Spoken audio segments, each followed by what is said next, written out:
Welcome into the Davis Football Show, everyone. My name is Nick Davis, and we're here with my brother Rob in the Davis Studios. Thank you so much for listening today. We are going to be covering all things football for you sports fans. This is the DFS.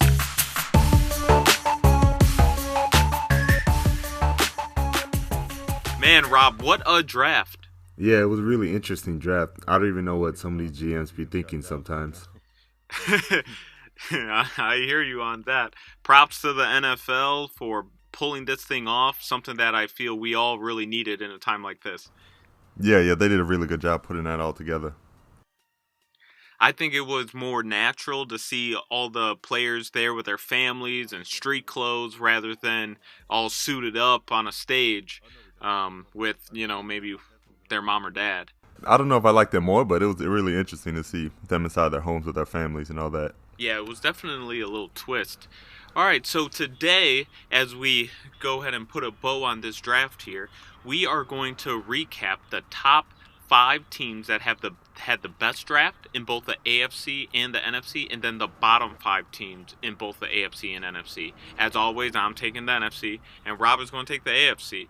So I'll get this thing started here with the team in the NFC I felt had the best draft, and that's the defending Super Bowl San Francisco 49ers. I feel like they didn't have many positions to fill, and they were aggressive and made sure they filled both of those in the draft. They traded back one slot from the 13th to 14th pick to allow to grab a little more capital while still getting their defensive player in Kinlaw to replace Buckner. And then on the offensive side, to replace Emmanuel Sanders, they traded up in front of the Packers and everyone else there at the back end of the first draft to get Brandon Ayuk, who they feel is the number 1 receiver in this class.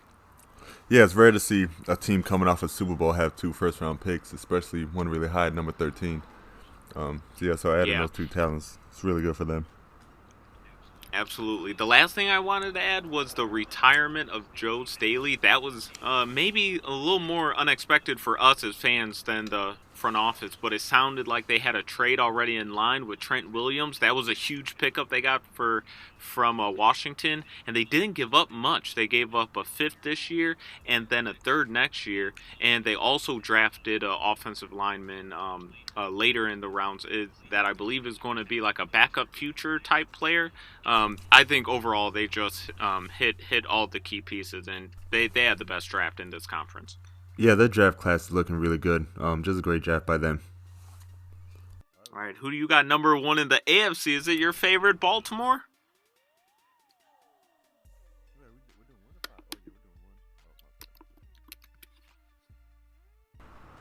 Yeah, I got the Baltimore Ravens number 1.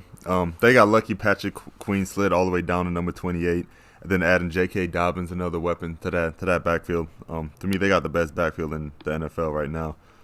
And also picking up a couple key pieces in the later rounds, especially them and Duvernay at receiver, and also picking up another middle linebacker, Malik Harrison. Him and Queen are both going to be starters this year. So yeah, they filled every need besides the only thing that they didn't get was a pass rusher, and which I think they're going to grab in free agency. So yeah, they had a really solid draft. Yeah, I will agree with that. It's pretty difficult to argue looking at all the players that were coming off the board there. They just had player after player slide to them, starting off with Patrick Queen. That was unbelievable. Yeah, I was surprised Patrick Queen slid to the Ravens at 28. That was the biggest need, and he's one of the best middle linebackers in this class, so the Ravens were lucky to get him. All right, number 2 for me on the NFC side is the Minnesota Vikings. I don't know if you're aware, Rob, but these Vikings were so active in the draft, trading 50% of their picks, and they accumulated 15 draft picks this year. Man, if you look at their lineup, they have 7 players in the top 4 rounds alone. I think that they really got some quality starters. Justin Jefferson, number 1, that's going to replace Stephon Diggs, and then Jeff Gladney out of TCU, who I think can come in and start right away too. Cleveland on the O-line, and then Dantzler, another cornerback. So they filled all the players they lost right away. They got 4 quality starters, in my opinion, and then they got just a ton of depth in pretty much every position on the field. Yeah, that's the main thing. They picked up 4 players that are probably going to come in and start day one. They did a really good job moving up and down the board, collecting extra picks. Yeah, it's a good job by the Vikings. All right, who do you got at number 2? Number 2, I got the Indianapolis Colts. They did a really good job picking up Michael Pittman Jr. and Jonathan Taylor. They're both first-round talents.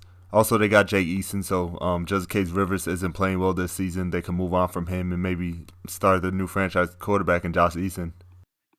Okay, yeah, I could see that. A lot like the LA Rams, who I have a number 4 that I'll get to in a minute. The Colts didn't have a first-round pick, and they still came away with some quality pieces.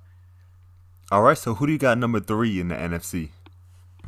All right, number 3, I got the Tampa Bay Bucks. This is a team who, obviously had the blockbuster pickup with Tom Brady. And the number 1 goal is to make sure that Tom Brady is standing upright and can deliver the ball. So they went offensive line Tristan Wirfs, and they made sure that they got that player too. To me, he was the best offensive lineman. They traded up 1 pick to make sure that San Francisco didn't pick him up. I think that was a great pickup. And then they went defensive back with Antoine Winfield, which I think is a great pick. I really would have liked to see him as a Chicago Bear. But I think those are 2 quality starters right there. And then in the 3rd round, they went running back. That I think is going to contribute when it's a dual threat kind of system. He does seem to have some good elusiveness, and I think it's just another piece for Tom Brady. Yeah, picking up Wirfs was huge for them. They needed a tackle, and that's what they addressed. Also, picking up Winfield in the 2nd round was also a really solid pickup for them. All right, number 3 in the AFC. All right, number 3, I got the Jacksonville Jaguars. They picked up C.J. Henderson and K'Lavon Chaisson in the 1st round. They're trying to bring back Saxonville. These are really 2 really good defensive players. Also picking up Laviska Shenault in the 2nd round. If he didn't have his injury history, he probably would have won the 1st round. So that's another weapon for them on offense. Yeah, again, another team with a ton of picks. I think they did grab some good pieces. I like this lineman they took in the 4th round, Ben Barch, out of St. John's, Minnesota. Really small school.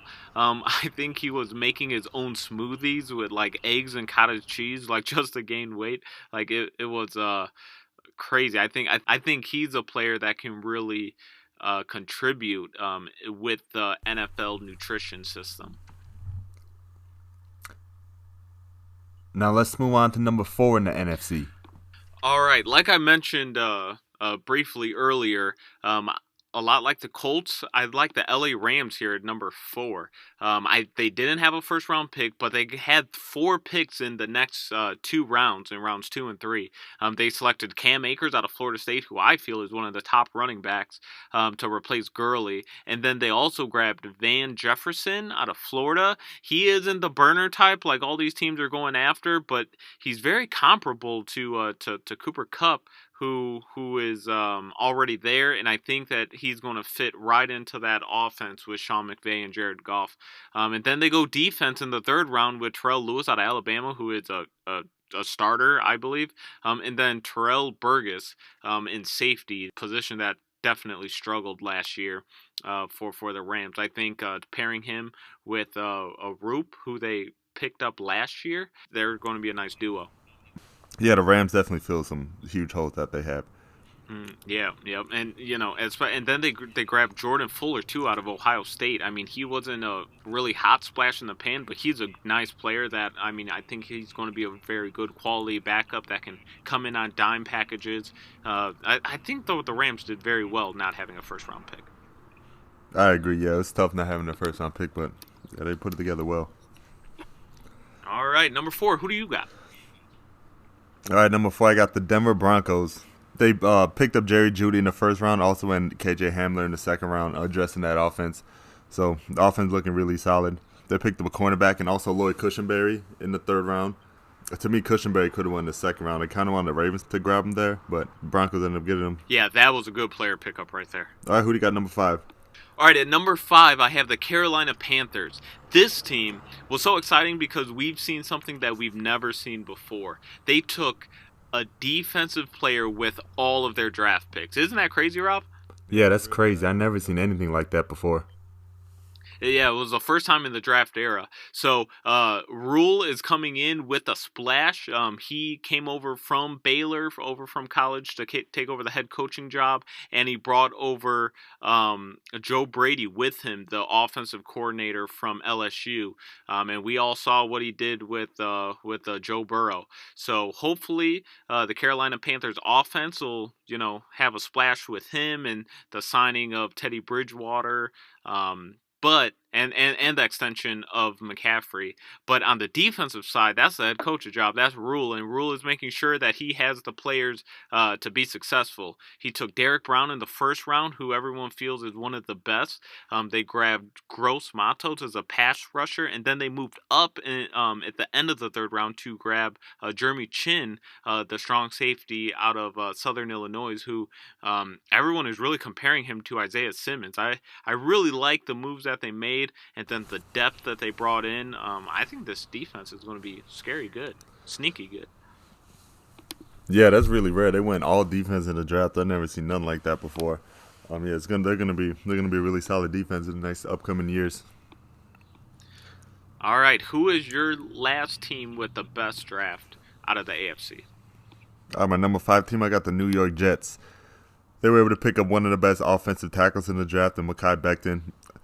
Also getting Denzel Mims in the second round and Ashton Davis, the safety, in the third.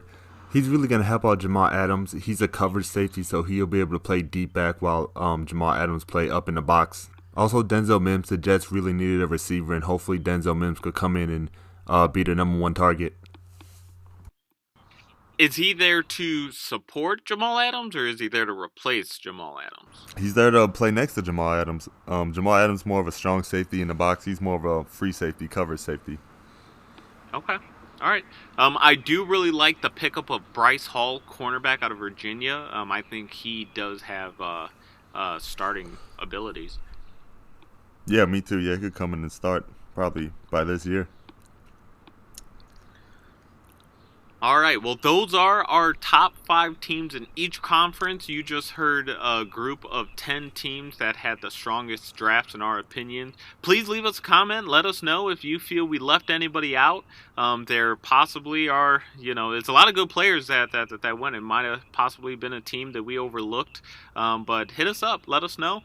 Next, we're going to move into our bottom 5 teams who we feel had the worst draft here in 2020. Rob, you want to get this thing started with number 5? All right, so I'm surprised you didn't have the Cowboys in your top 5. To me, they had one of the best 3 drafts in the NFC.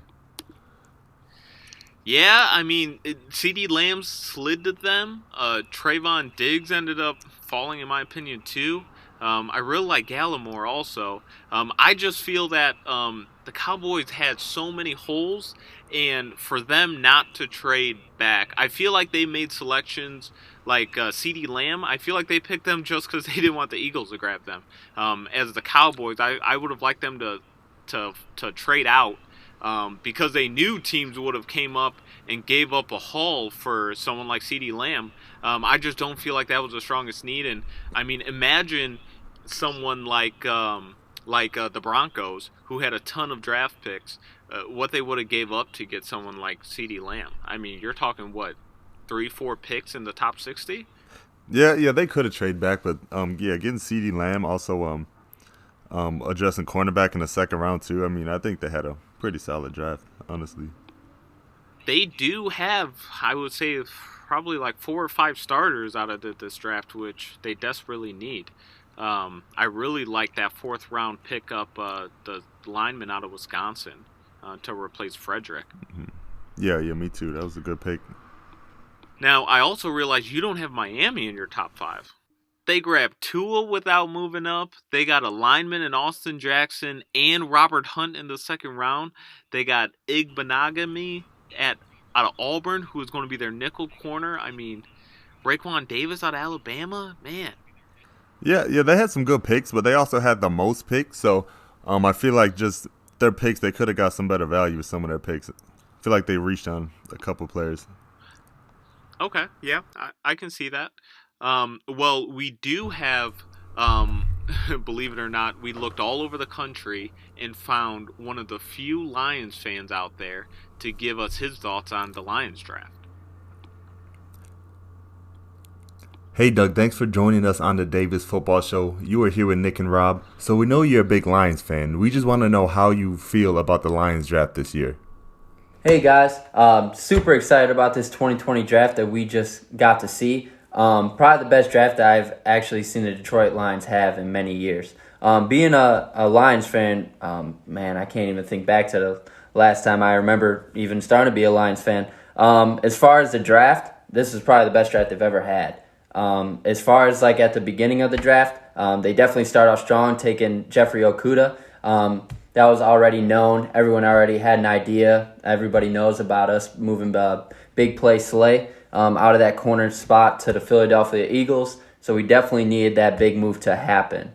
As far as in the middle of the draft, I definitely think the Lions could have done a lot better with it.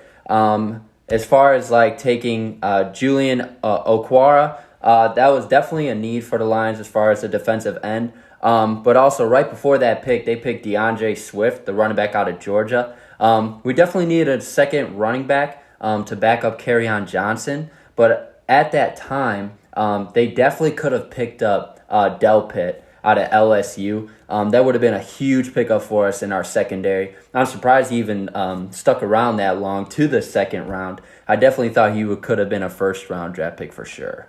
Yeah, Delpit's a really good player. The only reason he slid down to the second round because of his tackling issues, but still going to be a solid player. So do you think the Lions filled all the holes that they needed to fill?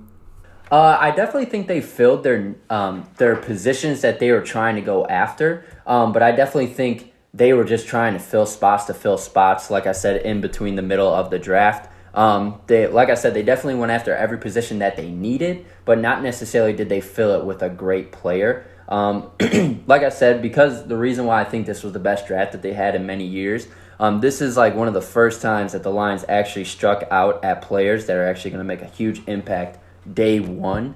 But as far as like down the road, obviously they'll be great. But like I said, getting the players in now, the fans want numbers and they want records. They want to make sure that we're actually making the playoffs. It's been over 10, 15 years since or even more, probably close to like 20, 25 years that we haven't even won a playoff game.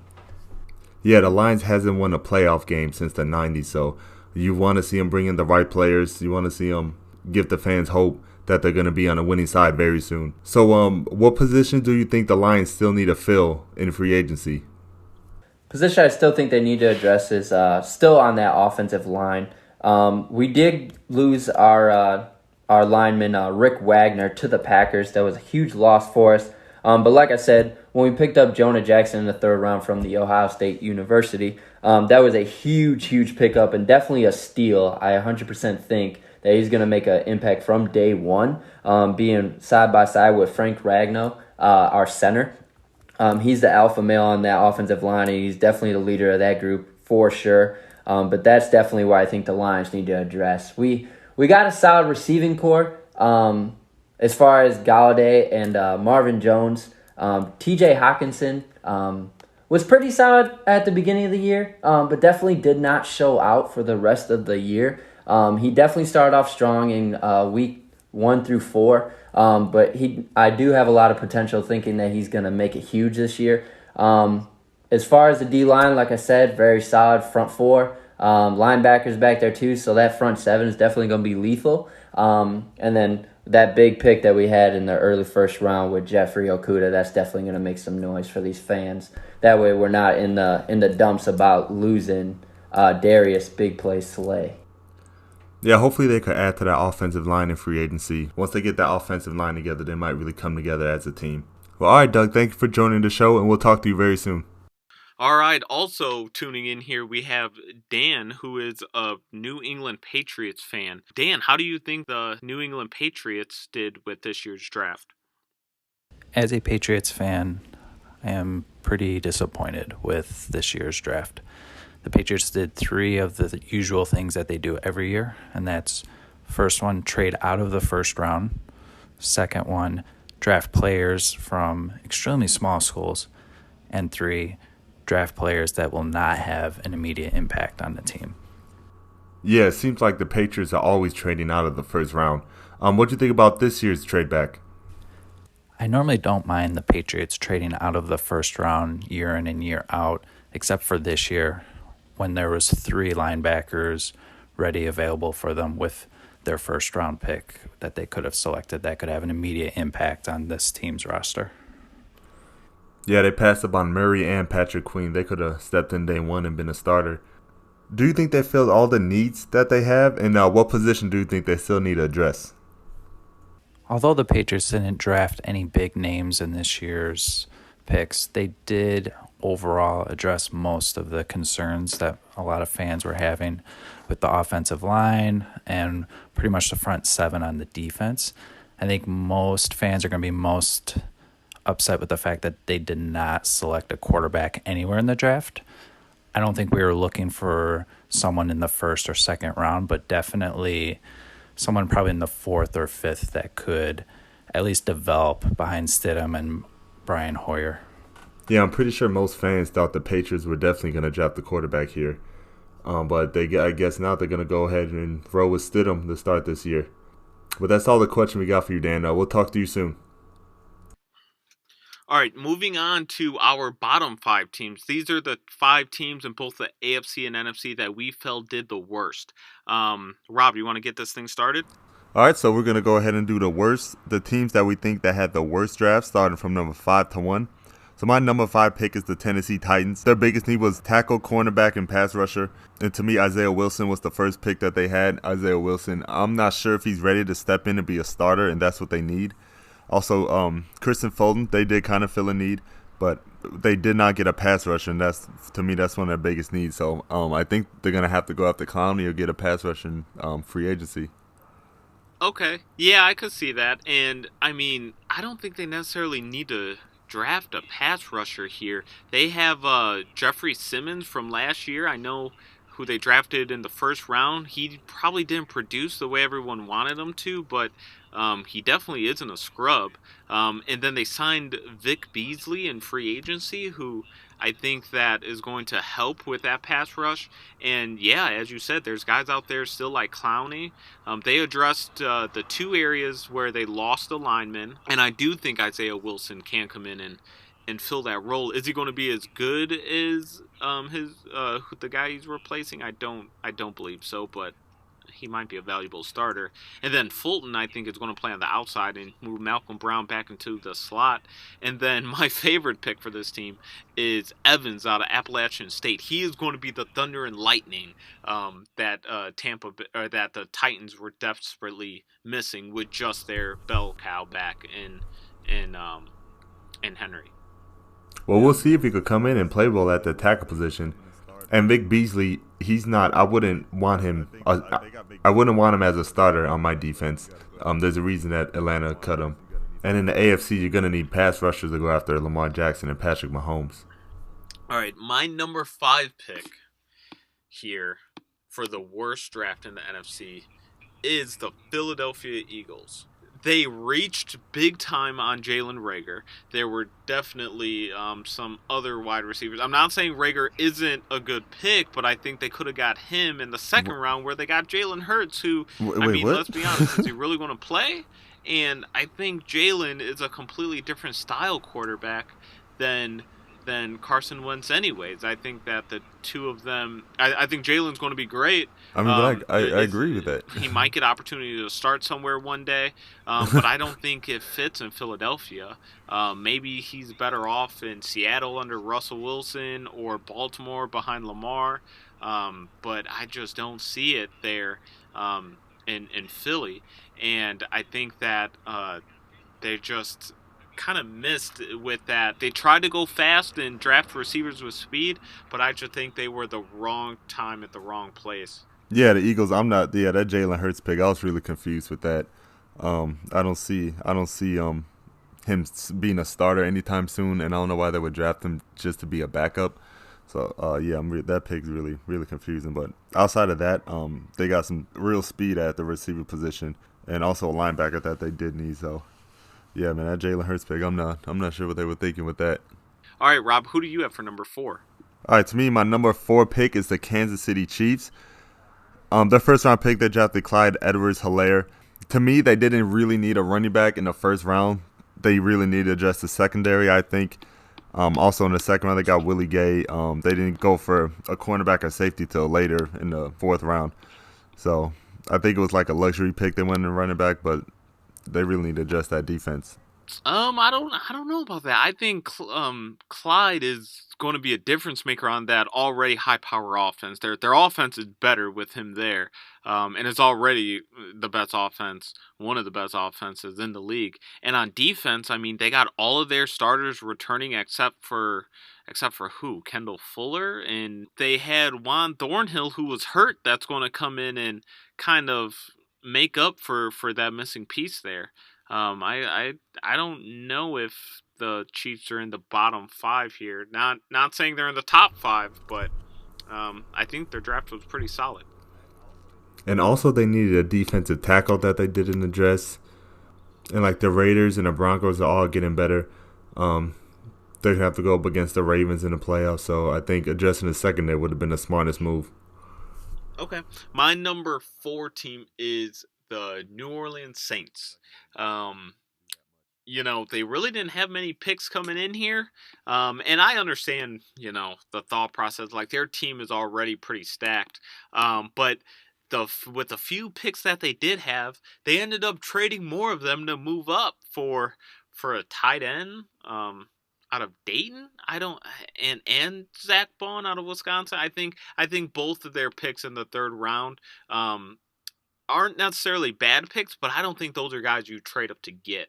I think that just sitting put, staying where they were, and continuing to add depth behind that pretty old and aging defense was what would have been the better move. I love their first pick in Cesar Ruiz, but could you have moved back a little bit out of 24 to someone like San Francisco or Green Bay? Or I feel like there would have been play options there, and still took Ruiz at the very end of the 1st round, maybe even early 2nd, and continue to add draft picks. I don't agree with their aggressiveness here. I feel like they did a good job. They didn't have that many picks, and guard was a really big need that they had. Also, they got a solid linebacker that could play in coverage. He could rush the passer. He could play inside a little bit. So I don't think they had too bad of a draft. Pretty solid. All right, yeah, just looking at the Saints team, look at their secondary.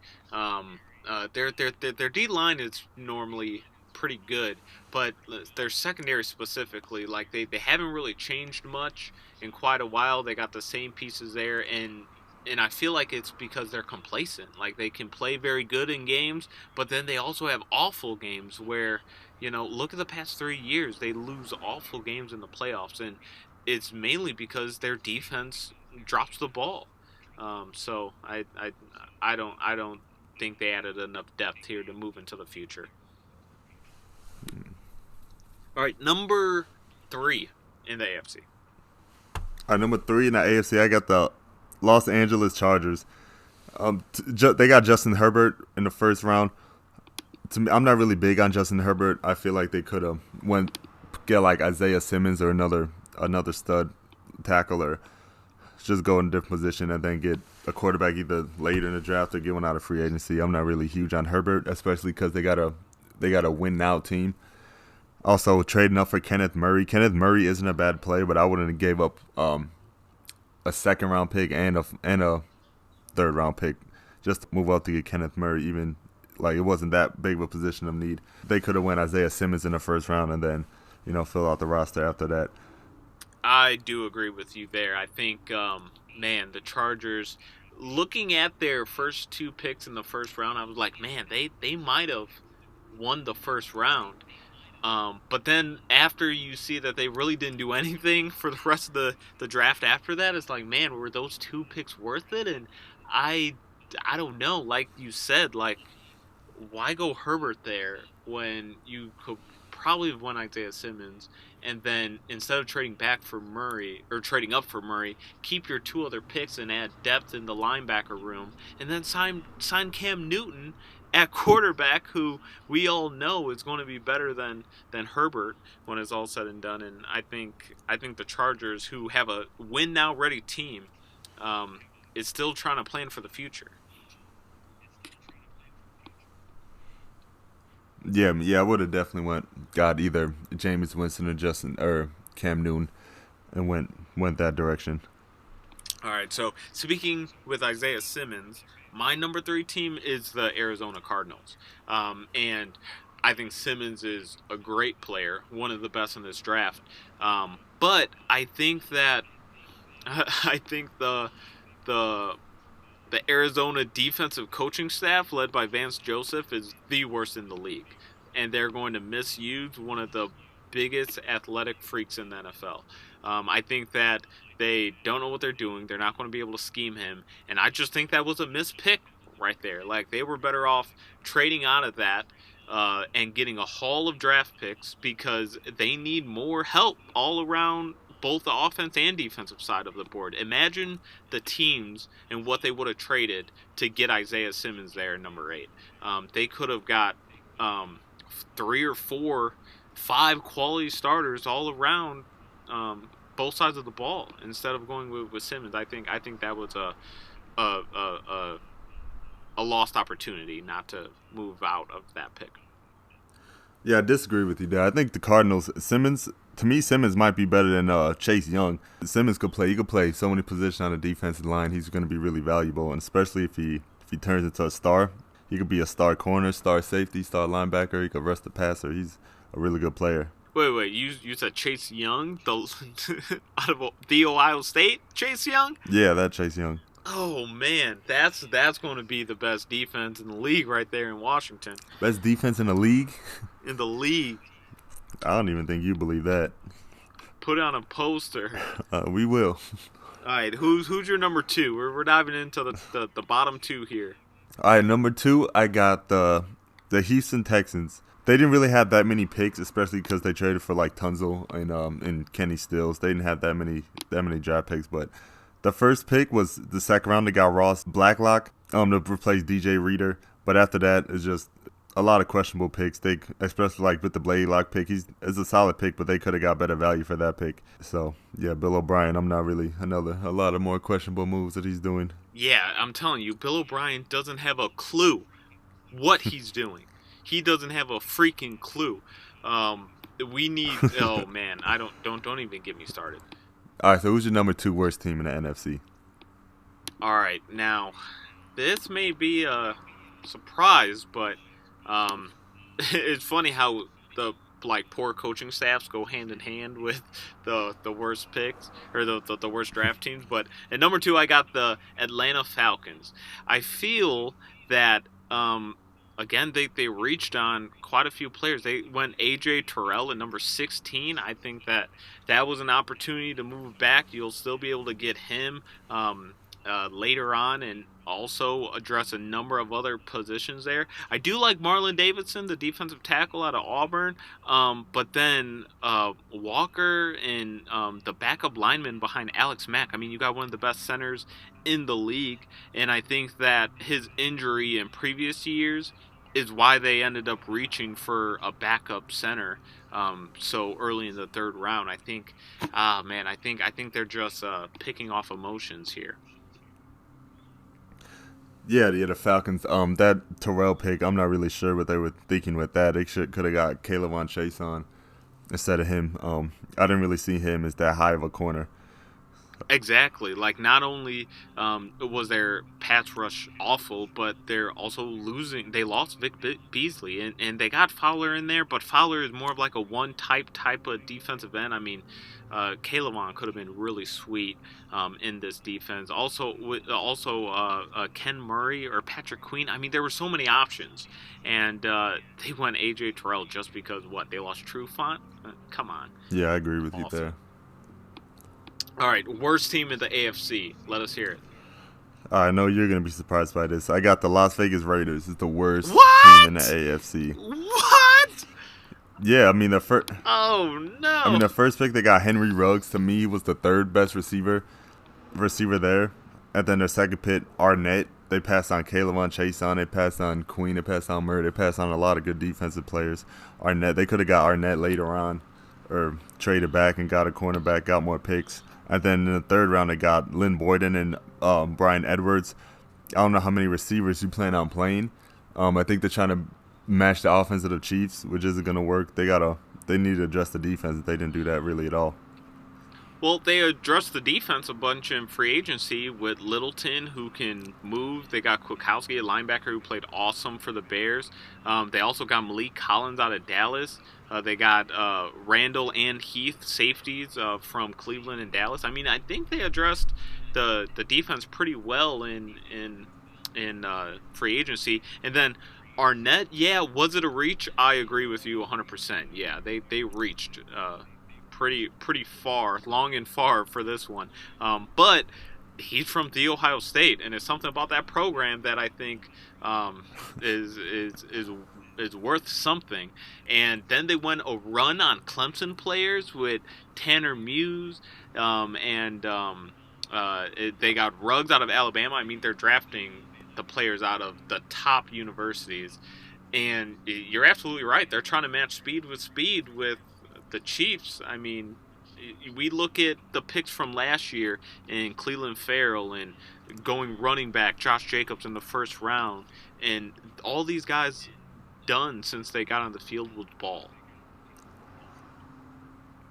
Yeah, but that D line, I'm not really impressed with that D line. They should have got K'Lavon Chaisson. That would have been a great pick at number 20 for them. And then Ruggs, man, I'm not sure about Ruggs. These speed receivers, usually they don't pan out well in the NFL. All right. So yeah, my worst team, and I'm not even stopping in the NFC. This is the worst team in the NFL, and I think we all know who I'm talking about. It's the Green Bay Packers. And me being a Bears fan makes me pretty happy about it. They ended up moving up for Jordan Love, and they can't say like, oh, it's just like Brett Favre and Aaron Rodgers. It's not the same. I think that they're in win now mode. Rodgers had the opportunity to win a Super Bowl, and they ended up trading up to go after his replacement. And I do think this is going to be the beginning of the bridge burning between Rodgers and the head coach, just like Mike McCarthy did. So then they go running back with the second pick and A.J. Dillon. I get it because Aaron Jones is on the last year of his contract, but I mean, I think that there was a bunch of other key pieces there. And then they go offense again in the third round at tight end. They don't address defense until the fifth round. And they only address... And then they go three straight linemen and then don't address defense again until the seventh round. So I think that the defense is not going to be as good as it was last year. And they're going to be significantly worse. I think this is the worst draft. Yeah, me too. They didn't address the defense at all, really. Then first pick getting a QB that's not going to play for a couple years, and then getting a third-string running back that mostly a power back. He doesn't really catch the ball out the backfield. So, yeah, I would not be happy if I was Aaron Rodgers. Yeah, the memes of him on Twitter are absolutely hilarious because everybody knows it. Yeah, man, like, if I was Rodgers, I might demand a trade today. Yeah, I definitely hear you on that. Oh, dude, is that the Chargers calling? Chargers, man, there's a couple teams that can make that call. Man, would you imagine that Aaron Rodgers going back to California where he grew up to play for the LA Chargers in their new stadium at SoFi on that already loaded defense, add Simmons on there, and then I mean, they could have went so many different ways there. Yeah, I don't know. I don't really know what their plan is right now. All right. Well, one team that we did not mention that I just want to address real quick, with both of us being from Chicago and growing up with a family full of Bears fans, is the Chicago Bears. Rob, I mean, they didn't have a first round pick. They went Cole Kmet, tight end out of Notre Dame, which, granted, that position struggled for the Bears in 2019. They were the second worst behind the Patriots in that area. And then they went Jalen Johnson, cornerback, also in the second round. Cole Kmet is a Arlington Heights local here in Illinois, and then they went run on defense with Gibson, and then they drafted a speedy wide receiver, Mooney, out of Tulane. I mean, what do you think about the Bears draft? The same with the Bears. Bears really didn't have too many picks to work with. I really like the Cole Kmet. He'll be a solid player, I think. And Jalen Johnson, I think he's going to be a really good corner. So, I mean, they kind of did the best with what they had. I think they had an all right draft.